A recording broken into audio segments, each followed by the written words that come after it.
You're watching another episode of the Roll for Crit podcast. My name is Jonathan Estes. I'm Will Keeler, and I think we got a good show for you. I think we do. I've seen it.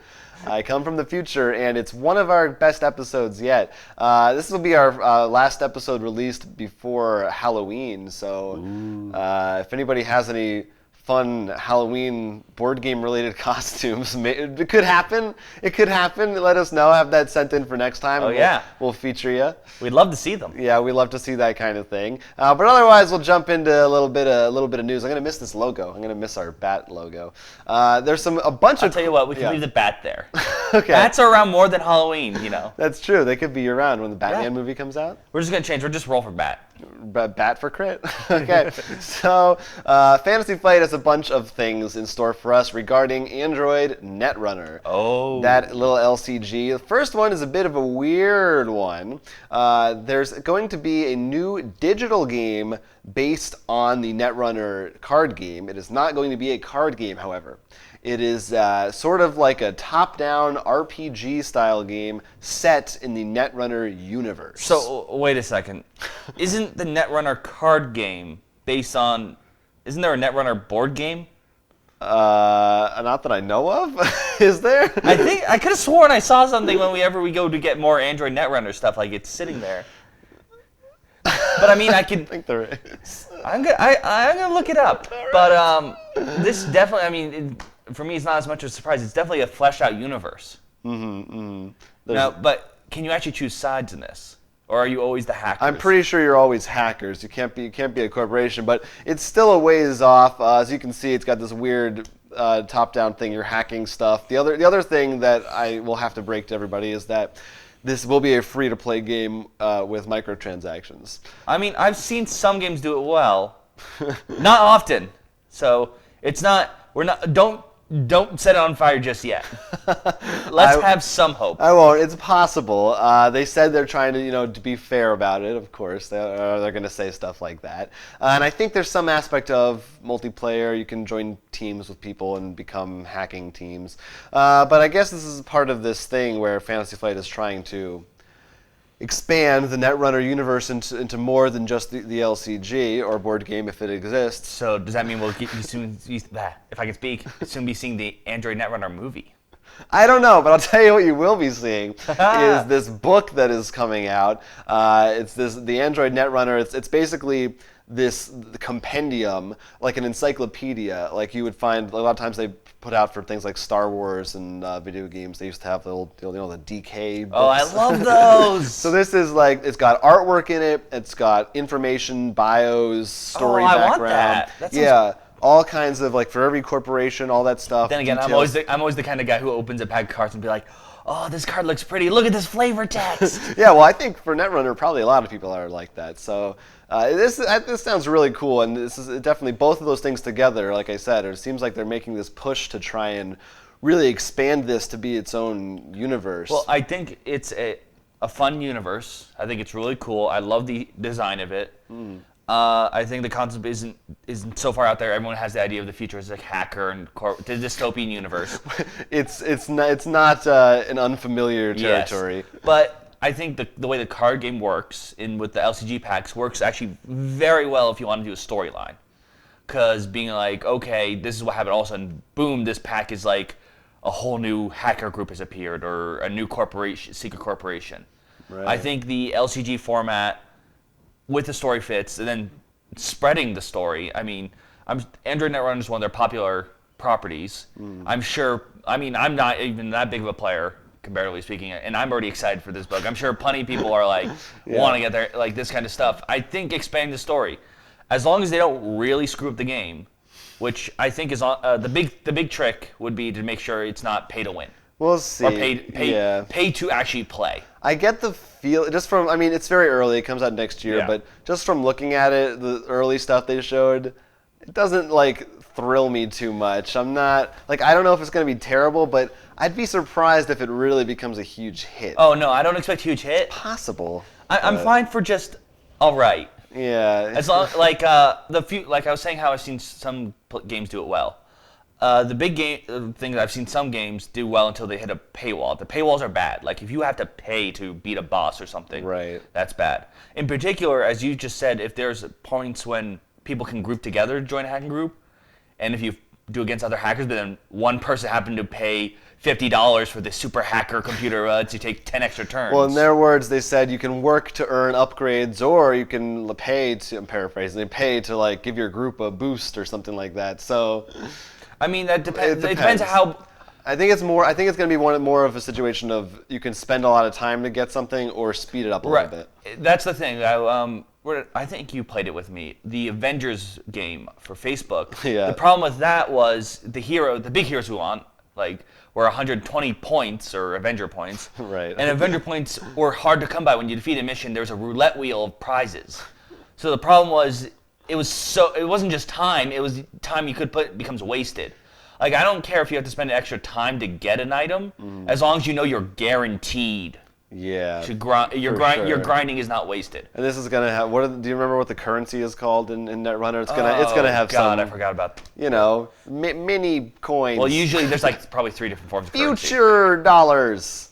But no, I mean, I'm hopeful. I'm very hopeful. I mean, of course they could ruin it up. This is Fantasy Flight, but I hope they do expand this. I mean, I do think this would make a cool movie. It'd probably make a cool movie. Probably make some good comics. That'd be a good one. The comics would actually be good because what you could do is you could do 2 different ones, one from the hacker perspective, one from the company's perspective. Could be like each side you flip it over and it's a different comic. Oh, that's cool. All right, so there is, however, you're in luck. Speaking of movies, we are getting a movie based on one popular tabletop 12 game. plus. I love 12 plus. Good old 12 plus. That, of course, you may have heard, is Mafia. Yeah. And we're seeing the trailer behind us, and this is a Russian-made film based on the game Mafia. So, or you may have played other versions of it, such as Werewolf, what have you. Resistance is sort of a takeoff on that. So this is an interesting.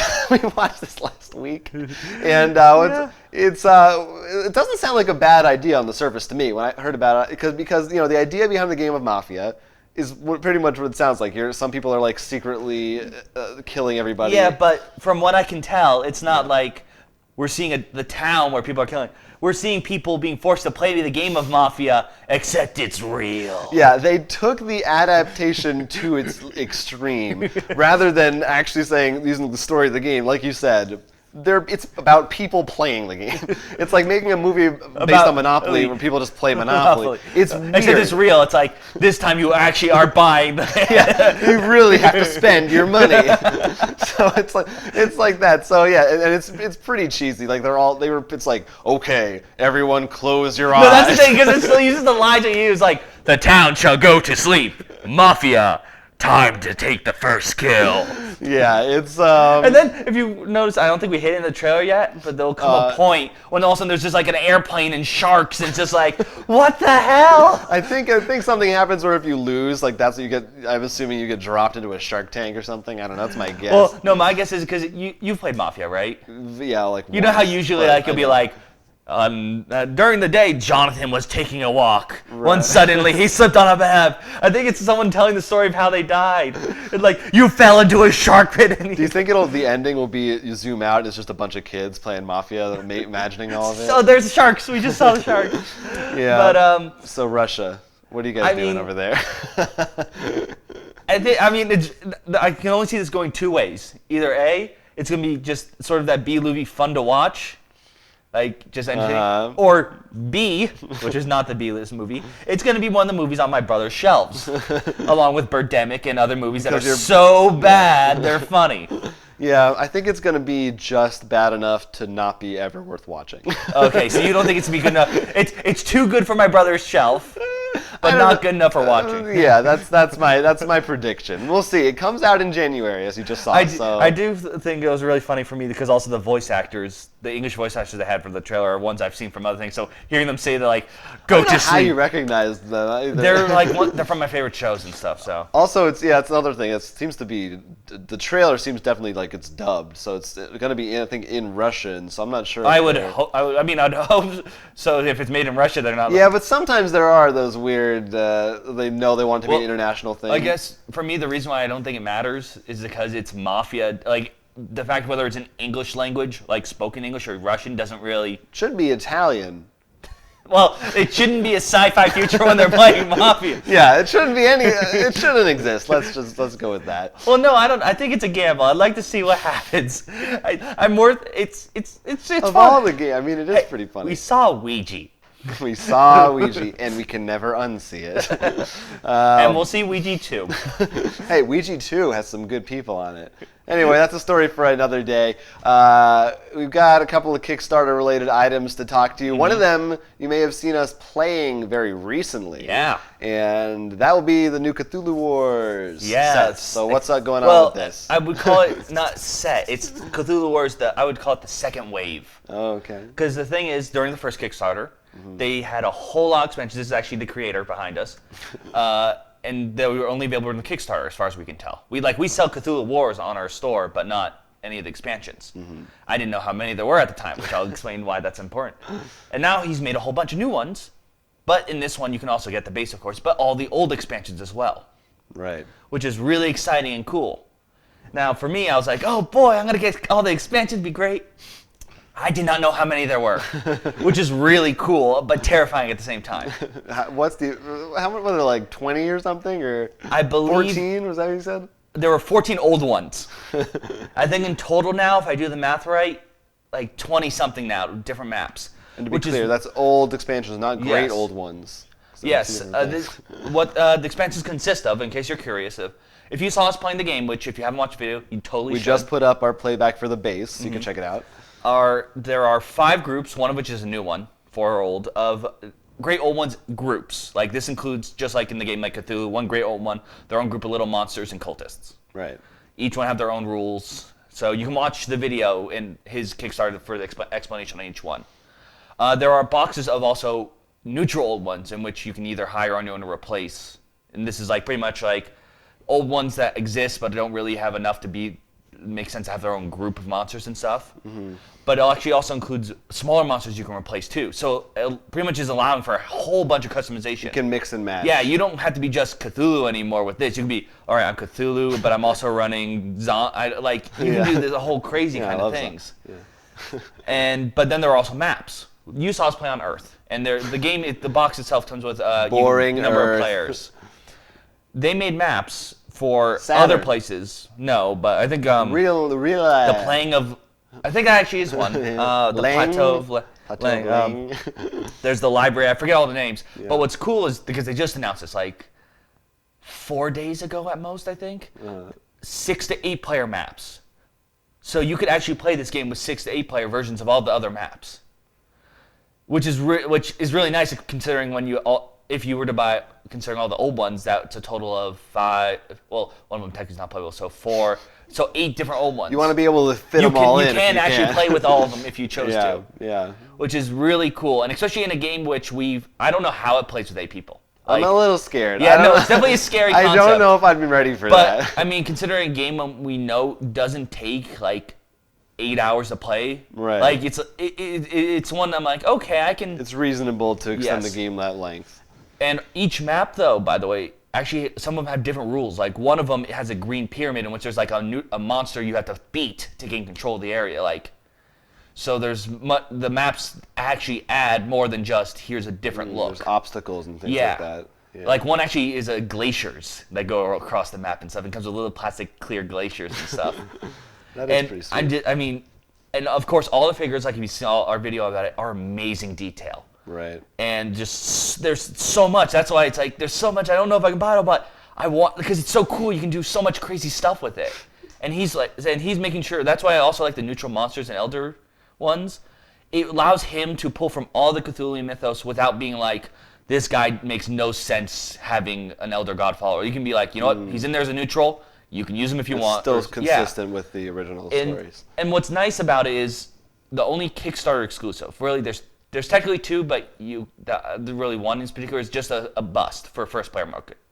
And it's not the same one as in the first Kickstarter, but that one had a Kickstarter exclusive too. But it's nothing game related, so you won't be missing anything. Yeah, everything in there, as far as I can tell, will be sold at some point, which is really nice. So someone if you can't afford, these are expensive. I mean, the game itself is very expensive. If you just want to be like, okay, I just want 2 Elder Ones for now in the map packs, you don't have to feel guilty.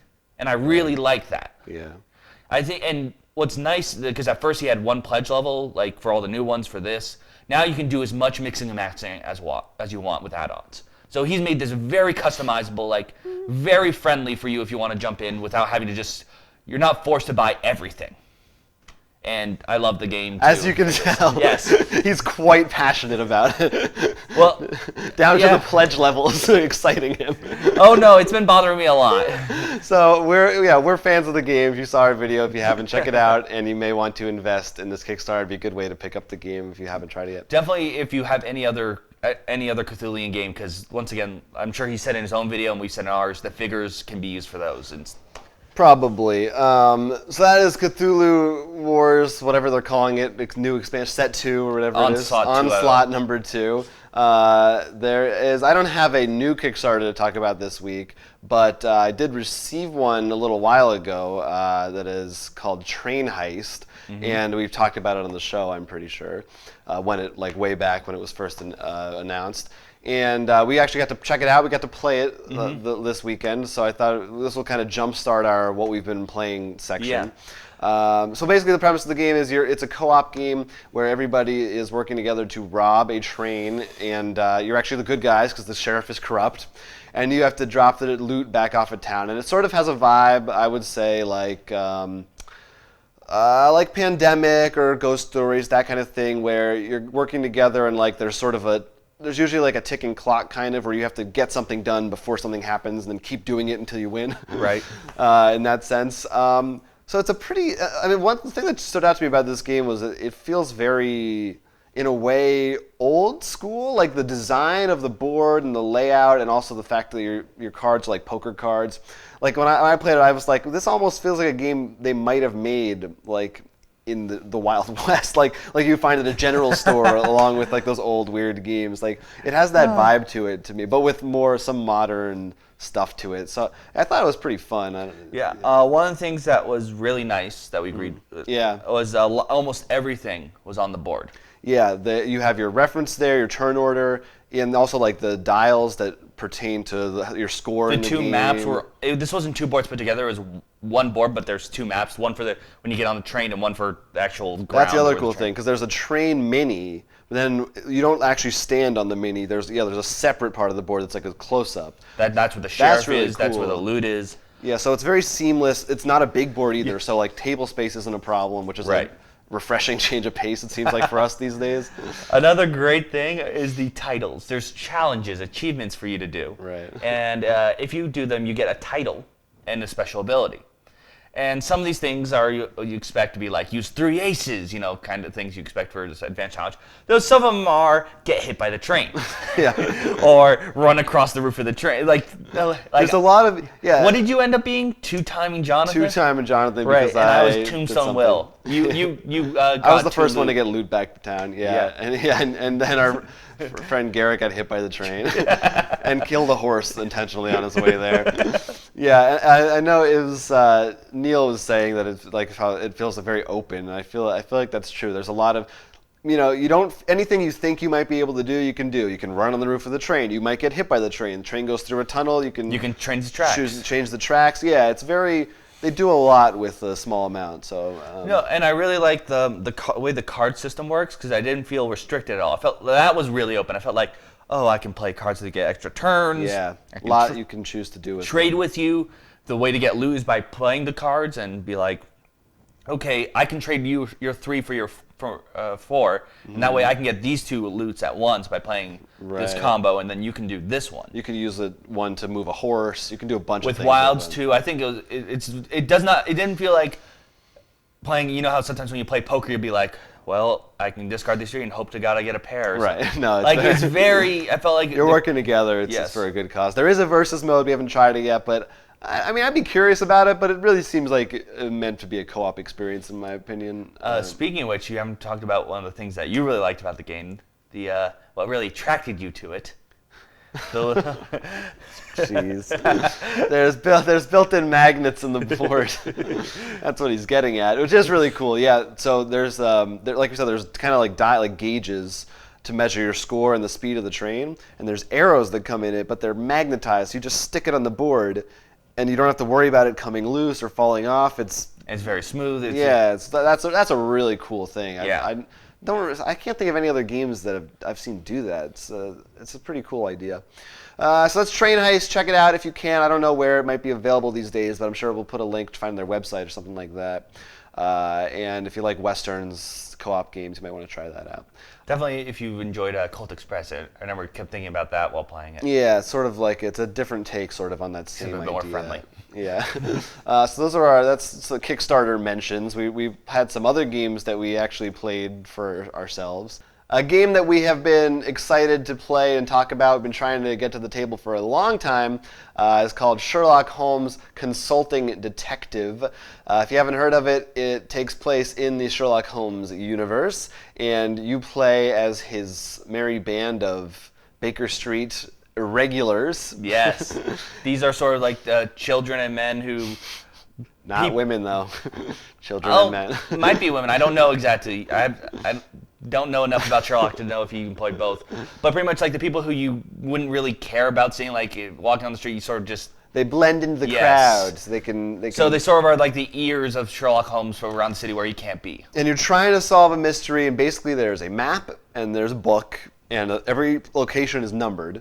And wherever you want to go, you look it up in the book, and it tells you what you find there. And it's not every place, it's a large map, and not everywhere is going to be related to the case you're working on, but it's a pretty impressive amount of detail in that you pretty much, if you have a good idea of where you might want to go, odds are you're going to find something there. Yeah. So it really, you feel like you're just reading out of a book, like that's it. You take turns reading, you're working together, and you're trying to solve the mystery, and it's really just a puzzle to solve. Pretty much you visit locations until you as a group agree that you can answer questions at the end of the chapter for the book, which will be like, who did it? Why did they do it? So on and so forth. And including some other ones that aren't as important. There's bonus questions. Yeah, which are sort of fun. And then after you do this is the fun part. you have to keep track of each place you go to. Then you look at how Sherlock solved it and how many places he went to. You then compare yours and see whether you did more or less, and depending on that, you either gain or lose points.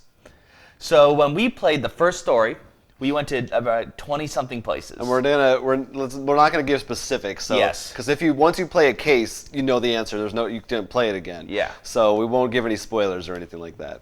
Sherlock solved it in 4. Which I think he always does, right? Doesn't he always have 100 points? No, he always gets 100 points, but I don't think the but it might take him a different amount of time to get there, right? Oh, right, because you just lose points if you do more than him. I mean, we did answer all the questions, so we did find everything. Yes, which was shocking to me. No, we didn't answer one. I think there was one. There was one we got wrong, but the major questions, who did it, why they did it, etc., and basically you figured it out, and I had no confidence that we were correct at all. That's because definitely in the thing about this game, but it's not a bad thing. I love this game. I want to play it again. For sure. Was the way we played it, you and I'm sure, played more thinking about like Phoenix Wright or something where you solve everything. You literally have it written out in front of you. Right. A lot more of this has to be like you have to really connect the dots yourself. They are counting on you to bring a little of your own input to the table. There isn't. You aren't going to find a location that literally says we found Mr. Johnson with the knife in the dining room. Right. Yeah, Mr. Johnson. No, you got to figure that out. So it was frustrating because I remember we kept checking off like. It could be like these 3 guys. Well, this guy has an alibi. Well, so does this guy. Like we couldn't cut any of them out of the list. So I was this one has like a somewhat of an alibi. This one is not, like we haven't found one that literally said this guy was not here. So you really have to come to the realization and accept that you're not going to find the perfect suspect. You have to just go with what makes the most sense. But it was still really fun. And like you said, the detail was amazing. Like in some of these locations were like just some of the things I would come up with. Yeah, it's very hard not to say anything. It's very in theme and feels very natural. And like some of the places will give you like a list or a note or something, and then we're like, what does this mean? Well, if you look at this, and then it's a great game. You have somebody and writing you really things got down. it, and it's really good because those details matter. Because I remember one thing that we were arguing about because we were wrong. I think it was the one we were wrong about a certain detail. of why something happened. And then if after reading the answer, like their answer, we're like, oh my god, because like when we went to the crime scene, like something like talked about like a detail of the road and like, oh. Right. Yeah, and sometimes that can also be an issue if you like go somewhere in the wrong order. You might find we did because we didn't visit the crime scene first because that was probably the dumbest thing. It took us like 4 locations before we actually went to the scene of the crime. But the best thing is our second location was like gave us half the like answers the entire thing. Yeah, but we didn't realize because it was our second location, we didn't realize it. So we're like, maybe there's something going on. Let's feel everything out. And we just like went off. So I think we'll get better as we go. No, I think the first one is you should honestly, expect that. I think our score was pretty good. No, that's what, but I mean like in terms of knowing how the game works. Right, you get a feel for it. Like and that, like we're going to be like, okay, why did this like if we were to do this one, if we saw the certain clues that was in the location went early on, we'd probably be like, okay, hold on guys. We should do a playback for that one soon, actually. I think we could do it. Part of me's like, I want to, but then I'm like, I don't because I don't want anyone to buy it. Well, you just say, spoiler alert, they don't need to watch it if they don't want to. No. Anyway, yeah, so definitely check that out. If you like mysteries or puzzles of any kind, that's a really fun one. Oh, absolutely. No, I want to play this like by myself almost. Yeah. I want to get, that's how bad I want to get into it. And really good. It's for like any size group. It fits 1 to 8, so you're going to probably find a way. Yeah, the only problem is if I play myself and then you'd be like, hey, let's play this. I'm like, I did that one. Yeah, you can't do that. I did that one. Well, then I'd just be like, oh, let me borrow it and I'll do it myself. All right, so we also got to play a little Coliseum, which is one that we've enjoyed in our repertoire that is out of print currently. That's a shame because it's a really fun game. But it will be back in print very soon. Tasty Minstrel is actually going to be doing a new version of it. So it'll be interesting to see what that is, originally Days of Wonder. But this is, not too much to say about it. It's an old game. We played it a lot, but I mean, it's enjoyable. I think. Yeah, it's just an auction game. It's a Roman game. It's one that we've always had fun with. The big issue of it, which we did declare is a problem, which I don't know how I came in second, by the way, is it becomes really obvious who are like the competitor, like who's going to win by like turn 4 sometimes. Yeah, I do agree. Although there was a while where everybody was sure I was going to win, and that didn't happen. No, I didn't. I thought you were going to, like the two of you. You knew like who was in the running. Yeah, I thought the two of you were in the running, and I think you would have won if you took, because the big thing was our player had a bonus cards for having a lot. If you were able to take some of those, right, you probably would have won. It is definitely, it's a game that, it's kind of like it's a Euro game, so there's not a lot of. Oh no, it's definitely a Euro game. Yeah, there's a lot of. It is that thing, and also all the information is completely open. That's the thing, which becomes annoying sometimes because then you like, all right, I see what he's building. I'm gonna just build this. And take this. There aren't a lot of surprises. Mm-hmm. You pretty much know what you're getting into, but. The actual bidding games are usually pretty fun. I usually enjoy that mechanic. Well, I like putting on the shows. Yeah, and you like get to put on these. Because it's hilarious. You have lions and you do all the things. Yeah. So Coliseum. And I do like the trade. I think the trade thing becomes very fun to do the trading. But I'm very curious to see if Tasty Minstrel does any changes because. The way we did it, because I think it's the way the rules technically say, would be if you turn to offer or ask for trades, or people can offer you trades. You can trade your items that you need to put on shows. Then Neil's, then Will, so on and so forth. But if it was one big trade circle, so I could be like, let's say you needed lines, I could be like, okay, I'm going to trade Neil for one of his lines because I have something he wants, then can I trade you? Like, sort of. There's a lot of, there's room for house rules and yeah, we have played this with actually hiding money, and that was interesting because bidding became a whole new... Yeah, which I've said I kind of prefer. But I am definitely curious to see how Tasty Minstrel, both in the rules department and also the artwork department, I'm curious. Because the artwork in this you can see is sort of like old-fashioned. Yeah, so I'm wondering, and most of the Tasty Minstrel games are like very colorful. Well, I'm also very curious because the pieces, how they changed them, and especially the one piece, the comedian. Which we didn't even know was a comedian. So dude with a yellow scroll. Anyway, so that's Coliseum. There's one more that I wanted to talk about that we played, which we've talked about before, and that's Chaosmos. Terrible game. No, I'm just kidding. One of our favorite games, and just recently we now have it for sale on our site, so we were very excited about that. So I just thought, because this was your first time playing it, even though you think it was. No, it's my first full game. Time. Yes, it's my first full game. I did play it when they were demoing it at way back Board at Game Gen Geek, Con. I think. Was it Gen Con? We've seen it every Yeah. show. But we see it everywhere. It's great. and I loved it there. But this is my first time playing a full because every time you bring it, usually you have too many people. I know, or the wrong. I'm not there. So it's a sci-fi game, and the idea is you run around planets, and there's one card called the Ovoid, and whoever has that card in their hand at the end of the game wins, and that's it. And there's a lot of fun bluffing stuff, and I found the Ovoid, and then you took it from me that immediately after that, and I never saw it again. And then you got it taken from you on the very last turn. Through trickery of going through an envelope without beating me. Yeah, which was a surprising turn of events. It was kind of funny. I feel like we did the 36 turns. I do think I want to do the 48 because that will really, a longer game will change a lot of that.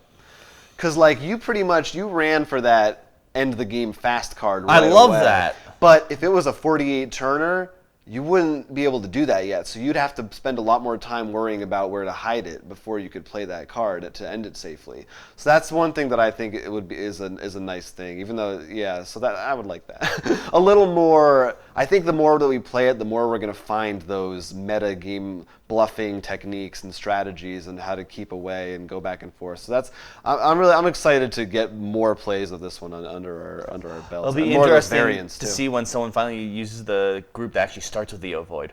Yeah, yeah. Some of those weird aliens. We had some kind of weird ones. You were a weird parasite. Yeah, I was a weird parasite. You wanted to lay your eggs in the Ovoid. But if you don't know about Chaosmos, we've talked about it before in other podcasts. It's absolutely worth your money, in our opinion. Mm-hmm. It's a super fun sci-fi game. Lots of bluffing and very Ameritrashy if that's your thing. So that's all that we did. Yep. That's all we did this week, pretty much. That's all our news. Again, Halloween is coming up. It is? So we have a final Halloween video that will be coming out sometime towards the end of the week, before Halloween most likely, or on Halloween. So we hope. Look forward to that. And I don't know, maybe we'll do some, maybe we'll do some streaming or something if we're bored. For Halloween. Spooky. If you want to play Halloween. So look forward to that. And again, if you have your costumes or anything, please send them to us. We'll look at them and we'll show them to the world. How can they send them to us? You can do that by leaving a comment right here on this video, or you could even send us an email. Our address is rollforcrit@gmail.com. And let's not forget Twitter. That's @rollforcrit and our personal Twitters. And you can always just go straight to our website. Oh man, what's there? Rollforcrit.com, where, as we said, games for sale like Chaosmos and others. Sherlock Holmes is there too. Mm-hmm. Plus, you can find more videos like this one, podcasts, playbacks, so many good things. So many good games. It's great. It's the best. Check it out. And maybe like us, maybe subscribe. Yeah, right down there. It's not hard. All that stuff would be really good. Otherwise, we thank you for joining us for yet another in a prestigious entry in the Roll for Crit podcast line. As I said, I had already watched this one, so I knew it would be good. My name's Jonathan Estes. I'm Mo Keeler, and this is Roll for Crit.